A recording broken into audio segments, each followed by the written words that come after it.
So many young people like us out there, young persons who also have moments and experiences that have shaped them. They have stories to tell.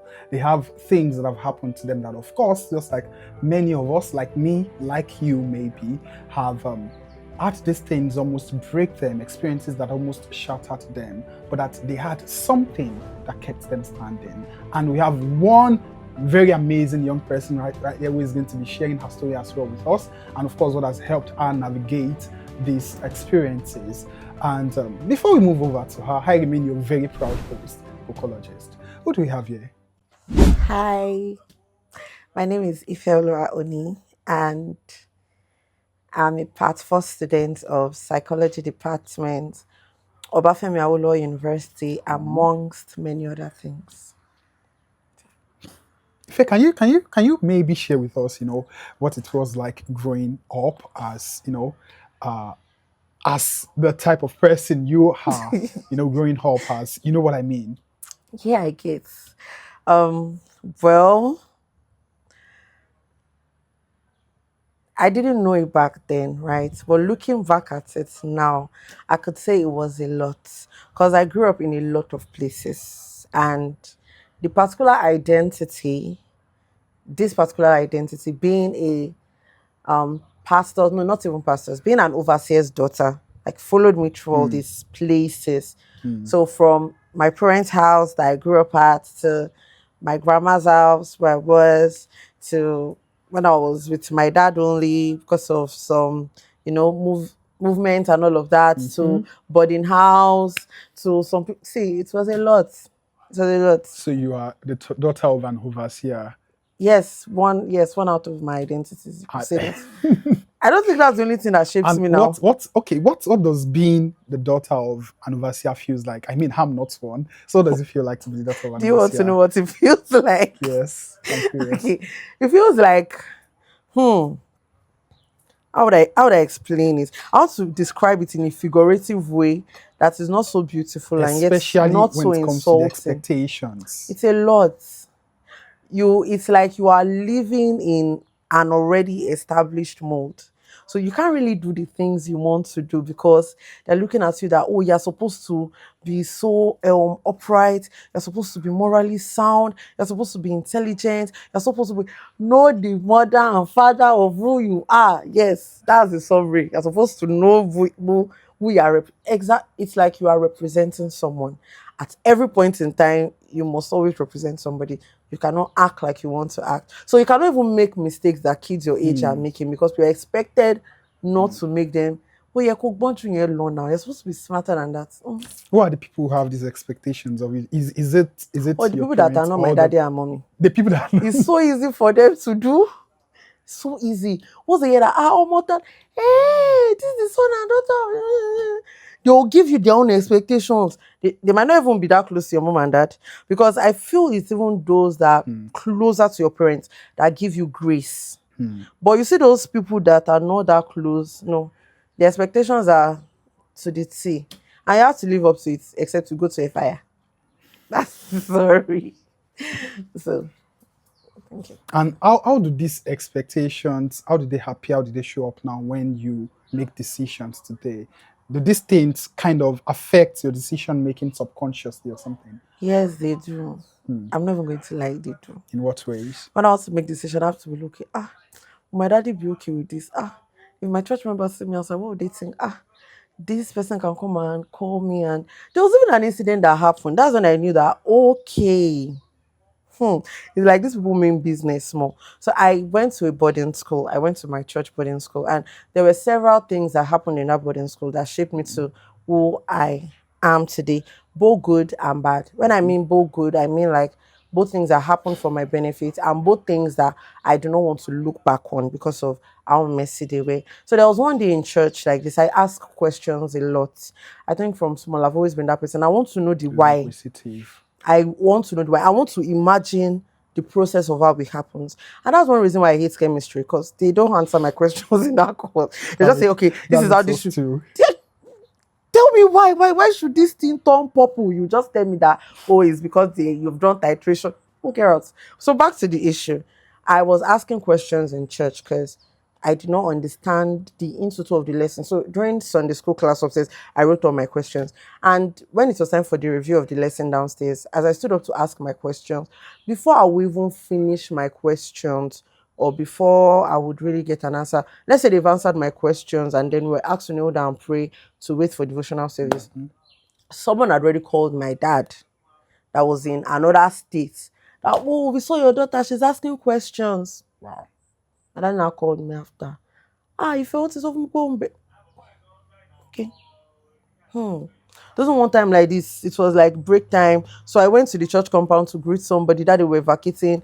And the daddy, because it's like my dad's colleague as well, like Akilo Maje, Jen, she spaghetti for me, something like that. They've called my dad. I say, I know where you're eating, just spaghetti. Wow. Okay. Talk to me. Okay. Okay, what's all of this? So imagine that kind of thing. So you always have that thing at the back of your head that somebody might Subconsciously be is watching. watching. No matter what I do, there's always somebody watching. But thank God for the kind of personality that I have, where sometimes I'll just, block everybody and say, no, fuck you. In fact, go and tell him. Go and tell him. No, since you do not have any other thing you want to do with your life, go. And I think my dad to my mom gives us grace, right? Because she's an educationist. So she understands faces, she watches us, she's our friend. My dad, at that point, because when I was in secondary school, it was chaotic. He got so tired of reporting. Wow. Like, he got so tired of people. Even before he even say, Morife, because I was almost a news, yeah, what's that word? I was almost a nuisance. So he doesn't even know if it's good thing you want to tell him or bad thing you want to tell him. I think that was also my coping mechanism. Like, I'll do it to the point where you say, what's the point? So when I actually do the one I want to do, you say, "Koshin, Koko, actually, Jafile." So I think, yeah, expectations, you always have it at the back of your mind that somebody Is might be watching. watching, somebody is looking at you. And does that still make you uncomfortable? No, as I said You've earlier, fuck gotten to them. accept it. Well, in some cases, though, I'm not gonna lie. In some cases, actually, okay, if you actually calm down. In some cases, I It's don't okay. really care. Yeah, in a conversation, you mentioned something about the fact that you also kind of struggle with execution. You talked about planning a lot, more planning, less execution. Do you Yeah. think this has anything to do with that ideology that it's quite easy to plan things? I mean, and when it comes to the execution part, it's a bit more difficult, and everyone wants to avoid difficult things. Planning is not easy for me. I hate planning. I prefer execution to planning. I think my problem with execution comes from the fact that before it is executed, I'm already tired of the idea. So not like I don't like execution. I would choose execution any day over planning. I do not like planning. I'll put myself as a very spontaneous person. You could leave me today and in the next 2 weeks I've done something new that you do not even know about. It's always on the go. So I do not sit and plan. Even in my planning, I stay long on planning because I'm always changing, always changing. And it affects me as a content creator too, because I also create content. So I do not plan my content. It's not as if I sit down and I don't have a content calendar. Oh, I've had some actually. Maybe this December I've had like five for Mhm. 30 days. That's 150 days and we are in day 16 already. So it's like I get tired of the plans before it's even executed. So I'm like, oh, this could be better. And then I come again. You know what, scrap it. Let me just do what I want to do. So it's not as if I plan. Nah, I'm not a fan of planning. I don't like it. So do you believe that it's quite possible to execute something effectively without necessarily putting too much It plans depends on in how good place? you are. How good you are. A beginner content creator will have to, set up everything, think of content ideas, write scripts. If you've been coming, you've been shooting content for 5 years, you could look around, quickly spot the content idea, quickly shoot your camera, quickly pull out your camera, shoot the video. You are also a very good editor, quickly edit it and you've posted it. It just depends on how good you So are. execution is possible without planning. Yes, it is. Very, very well. Very well. All right. But planning is important in a lot of cases. Well, in your introduction, and of course in the conversations we've had till now, from Mm-hmm. you talking about the fact that you are the daughter of an overseer. Why is that the only identity you're not sharing this with? No, it's something I find quite intriguing. Like I said, I'm not the child of a pastor or an overseer, so it's Let me always tell you intriguing to people. see someone who is to Wait. share it how it feels Let me like. tell them other things I am before they think that's my only identity. Ah, my dad is an overseer, was an overseer, so he still accorded that respect. I'm a Okay, content creator, which is very important. okay, You did not mention that. okay. Content creator. I'm a content creator. I also own a business, a brand, LV. It's a very beautiful and amazing brand. You did not see to mention that one as a Uh, brand owner. okay, a No, brand owner. You yes. are.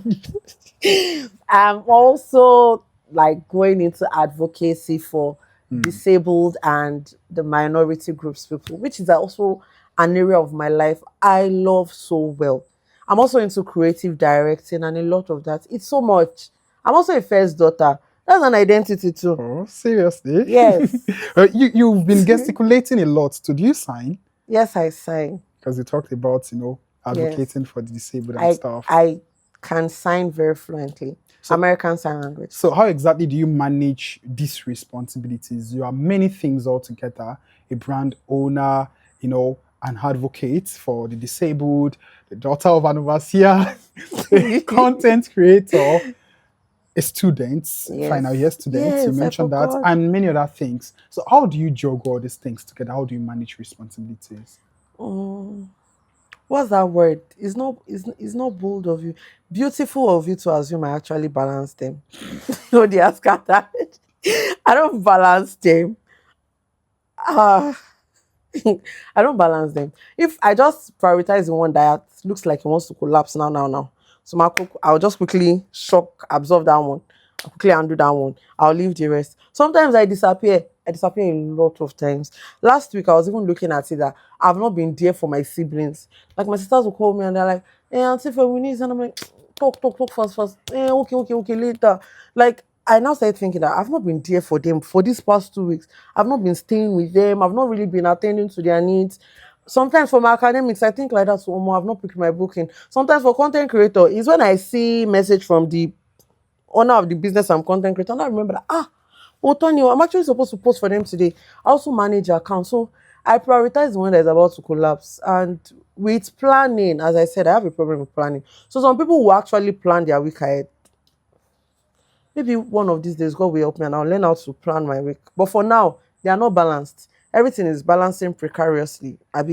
They are standing precariously. It's not balanced. And do you think you need that balance? Well, maybe I need balance. Maybe I don't. It's interesting as it is. So it depends. Well, you seem or you mentioned that you're at the phase you're still trying to understand your identity. Like you said, you have Mm, so many, identities trying to be okay. This is me. Which one am I? Am I this? Am I that? mm-hmm. How is that phase coming along for you? How does it feel like to be in that phase? There are many other people who are also trying to figure out who they are. Yeah. I think that figuring out my identity, it's because of the expectations on me. Without those expectations, I think I know who I want to be already. But because of ó yẹ kó ṣe báyìí, kò yẹ kó ṣe báyìí, this is how you're supposed to behave. You know where you're coming from. You can't just be like everybody. You have to be different. Your siblings are looking up to you. You have to consider your Mm, parents. mm, All of those things. I'm still trying to find like a Venn diagram, right? mm, Different, mm, different, different, mm, different things. mm. I'm still trying to find that middle point that is cohesive with everything. And I've not found that. Do I think I will find it? No, I don't know. Maybe not. But probably also because I'm the first daughter. Because I don't think my sisters really have issues with this. Not really. They can really do what they want to do, and they know that. Yeah, Auntie Ife is there. If they want to talk to anybody, you can talk to Auntie Ife. But I don't think it's like being in a laboratory. You're still trying to pour this chemical and pour this chemical, find out what works. You're still trying to behave like this in some certain settings, and then when you leave that setting, you behave. I don't know. It's a lot. It's just a lot.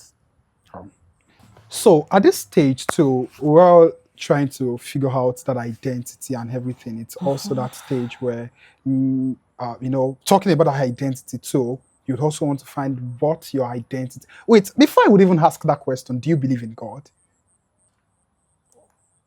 Yes, I believe. What's that look?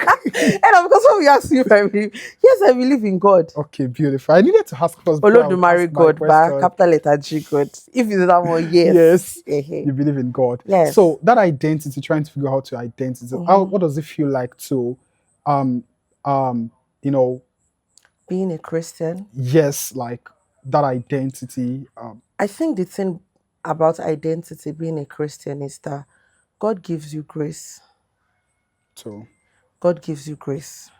okay, So if you're a Christian, not just a Christian, if you have a relationship with God, you'd communicate. There are times where I would have worn an outfit and then God is just like, no, I'll not feel comfortable. I'll have to go back in and change. That helps me. But then God is different from human beings. In everything I've said, the singular most common factor problem is human beings. God, I don't have that problem with God. I do not have that issue with God. I have an issue with people who feel like they know God more than every other 6.9 billion other people in this world. That is my problem. And then because of, culture and all of that, you have to listen to them on some level. But if it's with God, if this was only with God, I will have no problem. And at the same time, I will offend every other person. Plenty people. Plenty people. So I have a relationship with God. My identity with God is solid. Although it is not perfect, it's still a work in progress. But I think it's existing and that's what matters. there are so many young persons, I mean, especially teenagers and people in their, early 20s, Mm-hmm. even late 20s now, still struggling a lot as well to figure out their identity, still struggling to know what exactly they stand to represent, who exactly they are. Let me just put it that way. They don't exactly know who they are. And many times this even influences the way they make decisions. Decisions like, okay, what course of study, what course should I even study? Mm-hmm. What should I even do? Like you said, so many external influences. Some persons are saying this is what we expect you to do. Let's, for example, parents are saying this is what you should study. Mm-hmm. People around are saying, oh, this is the real deal. This is what fits you. And Mm-hmm. many times there's just so many noises that, just getting to introspect and knowing who you are exactly is so difficult for them out there. And I believe there are so many people like that. And what would you like to say to persons like that out there? First of all, I would say that if you do not know that paracetamol exists, you would think that there's no cure to your headache. You're just going to be there. You wouldn't know what to take. First of all, as regards identity, I don't have it figured out. There are several identities for different scenarios. There was a place I internshiped at during the break. They knew me there as somebody who understood sign language and somebody who was just coming from Obafemi Awolowo University to intern. Where I go for my work, they see me as a content creator. When I go to church, some people know me as a content creator. They know I have a business. When I'm dealing with people in my business, my virtual assistant, she sees me as, our boss, the person she's working with. Different identities for different places. If you are still struggling to figure out your identity, I would say that if you believe in God, you can ask God for help. Above all of this, one thing sticks with me. I'm a daughter of God. And the kind of God I serve is a loving father. So if I fuck up, I can go back. If I need directions, I can ask him. I think that is my consolation because I need directions almost every day. So I've learned not to stress. If I need directions for something, I can ask. Then three, as regards the what course to study in the university, the choice, there's already answers for that. There's something called, as a psychology student, prior to me being a psychology student, I already knew about that because it's what even helped me to get into university when I was going to the wrong path. I was to study something else that wasn't even it was part of my strongest weaknesses, if that's a word. Very strong. I was not supposed to be there at all because I was feeling back to back, bringing back chemistry. I was going to somewhere where I was going to do chemistry, and that is not how I learn. I don't learn in the chemical. I don't know if you understand. So there's something called the career assessment test. If you're confused on what to do, you could take that. It has helped thousands of people. A lot of people come into university and they waste more than 10 years before figuring out what it is they are supposed to do. Doing pharmacy, and you are not even supposed to be there in the first place. What that would cause is you're not even supposed to be there. You won't be able to do other things. You will not be able to do that one well. You'll be depressed. So there is a career assessment test for that already. You can go online and just search career assessment test, and it's going to tell you how to take the test, although this test is not free. It's the same for personality tests and so many other tests like that we have in psychology. Most of them are not free, right? So I think that is that. And as to identity, I do not think most people have it figured out yet. But what helps me is one step at a time. One step at a time. We will get there. One step at a time. They know the things they are not supposed to even be doing in the first All place. right. That will help you. That would. Beautiful. Lastly, before we call it a day, there are so many people out there who are also children of pastors and overseers who have also been pressed by these expectations, who feel like, there are so many expectations, these things are weighing so much on them. So, what would you like to say to people like that? Or what would you like to tell them? I wish I knew what I could tell you, to be honest.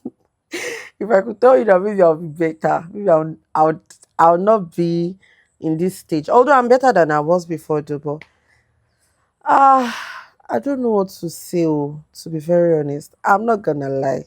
I I don't mean, know. what's probably your own cheat code as an overseer's daughter? How did you manage to course through these expectations? Ah, So maybe you can just try to give them the same cheat code or something. okay. It depends on your parents. It really does depend on your parents, so, and it depends on your personality. My parents are loving, they give me grace. A lot of pastors don't give their children grace. There's this high standard you must meet up. So it's not only the church members are weighing on them, it's their parents. So I'll just say that at some point you need to start living for yourself. At some point you need to start living for yourself. And some pastors' children do not consider their parents. Their parents will have to come later and now have to say, oh, okay, this is who my daughter actually is. After so many heartache and crying and reporting them up and down, they'll finally have to calm down that this is our son, this is our daughter. We cannot throw him or her away. So what I would just say to you is that if you're a pastor's child that still has a relationship with God, I think God will guide you on what to do. And if because of your parents' relationship or the church, you do not have a relationship with God again, I'll just say that I don't know. I don't know what to say. And there we have it, guys. Thank you so much for joining us today. Just take what you need and leave the rest. Till the next time that we meet, take care. Bye bye. No, I love you. You people. But take care.